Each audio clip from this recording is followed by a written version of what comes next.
Good evening. Welcome to Locked In with Veronica Lockhart. I'm Veronica Lockhart. Tonight's story, a mysterious species, a doctor, and a plethora of questions. Locked in with us tonight, a man who has spent his life studying unusual creatures and critters around the world. Five-time bestseller and author of the upcoming book, The Krankle, One Man's Search for the Truth, Dr. Desmond St. Clair. Welcome. Thank you for having me, Veronica. It's a pleasure. It's such an honor to have you here with me tonight. Yes, it is. Let's start from the beginning. Can you tell us a little bit about your background?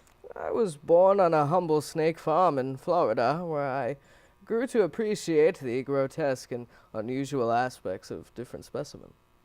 Much of our audience is familiar with your work, but could you describe a few of your favorite past projects?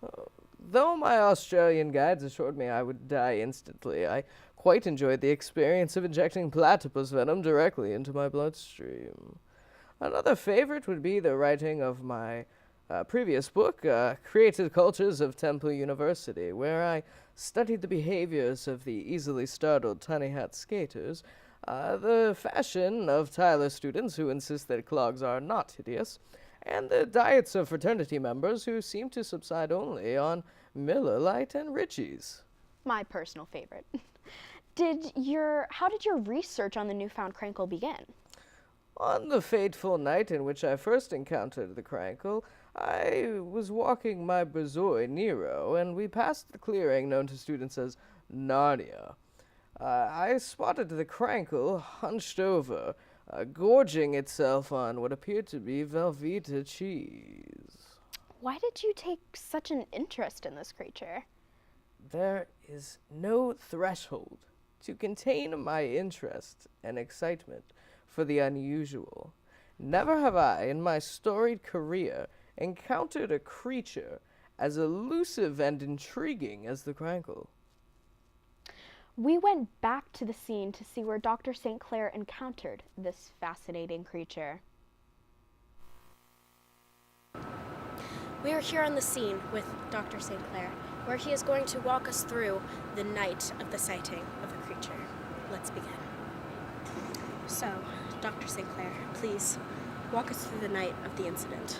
Well, you see, Veronica, I was out having a stroll, walking my Borzoi Nero, when I spotted a creature hunched over in this clearing ahead. Could you show us how it was hunched over? It was a little bit something like this. Fascinating. The creature made eye contact, and it gazed at me with these piercing eyes. And there was a connection at that moment between this creature and myself. And in that moment, I felt the feeling was just, it was nearly indescribable. I almost felt as though this creature and I were one. Let's examine the scene, shall we? Oh my god, what is that?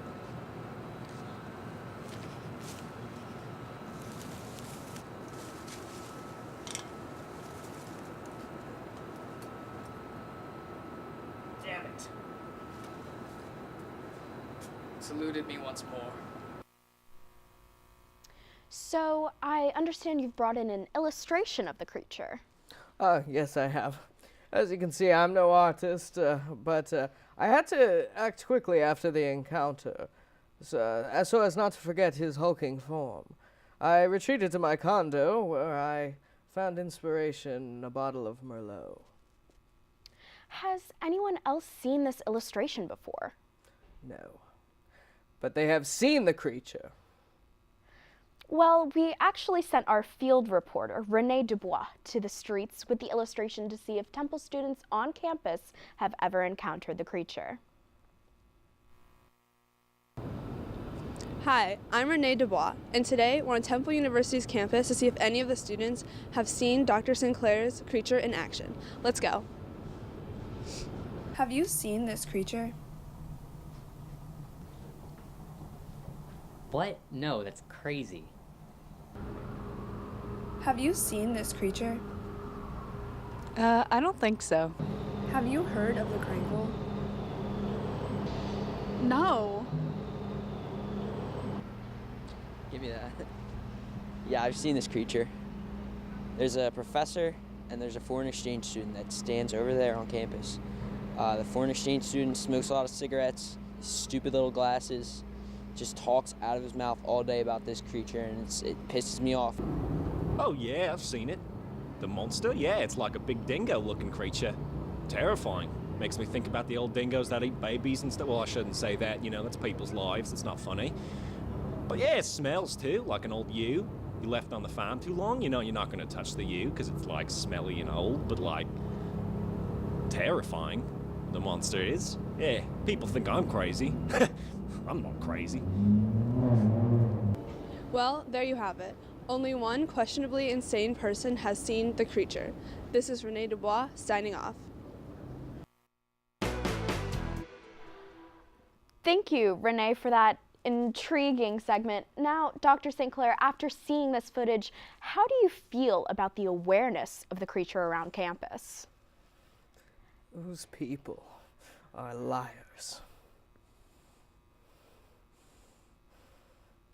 Except for my graduate student. I see you caught him performing his interpretive dance for the Krankle. To attract it, you see. That was your graduate student? Yes.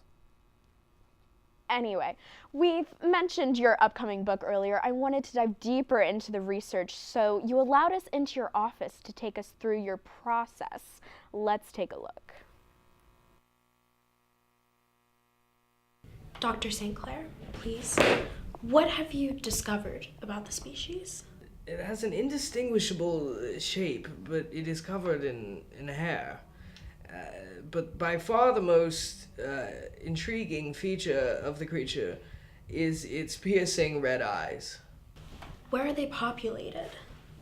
They appear to occupy an area of campus near Bury Hall, known affectionately to students as Narnia. What are the warning signs of the species populating Narnia? You will hear a very distinct sound. It's almost otherworldly in nature. It's something like a like a crank, crank. How has this affected your home life? The other day in my treatment group for excessive fornication, my sponsor, actor Michael Douglas, said to me, "Dr. St. Clair, I'm quite worried about you, that I might go to my old ways, perhaps." And I said, "Michael, I am going to be just fine."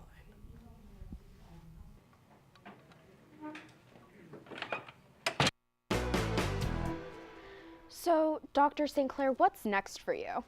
I'm embarking on a journey to Scotland to study the mating patterns of the Loch Ness Monster with my associate, Shia LaBeouf. Great. Unfortunately, that's all the time that we have. Don't forget to purchase Dr. St. Clair's novel, The Krankle, One Man's Search for the Truth, available December 12th exclusively at Urban Outfitters. Thank you so much for joining us tonight. You're welcome.